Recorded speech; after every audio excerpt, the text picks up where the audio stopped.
আজকে আরেকটা chocolate মেকিংয়ের video নিয়ে চলে এসেছি। আজকে একটা চকলেট গিফট বক্স বানাবো আমি, যেখানে 12টা চকলেট থাকবে এবং ক্লায়েন্টের সেরকম কিছু রিকোয়ারমেন্ট ছিল না। সে জাস্ট আমাকে বলেছিল যে 4 রকম ফ্লেভারই যেন চকলেট বক্সটার মধ্যে থাকে এবং প্রত্যেকটা চকলেটে যেন ফিলিংটা ডিফারেন্ট হয়। তো সেই অনুযায়ী আমি দেখো প্রত্যেকটা চকলেটে আমি ডিফারেন্ট ফিলিং দিচ্ছি। Kiwi, cranberry, blackberry, black raisin আছে, টুটি ফ্রুটি আছে, চকো চিপস আছে, ডেজিকেটেড কোকোনাট রয়েছে, চিলি ফ্লেক্স রয়েছে, অ্যাপ্রিকট রয়েছে। এরকমভাবে ডিফারেন্ট আমি সমস্ত ফিলিং দিয়েই আমি চকলেট বক্সটা রেডি করছি। আর যে চকলেটের সাথে যে ফিলিংটা ভালো লাগবে সেরকম অনুযায়ী আমি চকলেটগুলো মোল্ডে আমি ফিল করে নিচ্ছি, ঠিক আছে। তারপর আমি তোমাদের সাথে শেয়ার করছি যে ফুল বক্সটা কীরকম হয়েছে।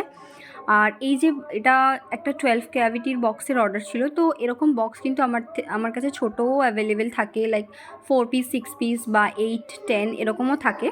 তো এটা একটা 12 ক্যাভিটির বক্স ছিল। চকলেট বক্সটা কেমন হয়েছে অবশ্যই জানিও।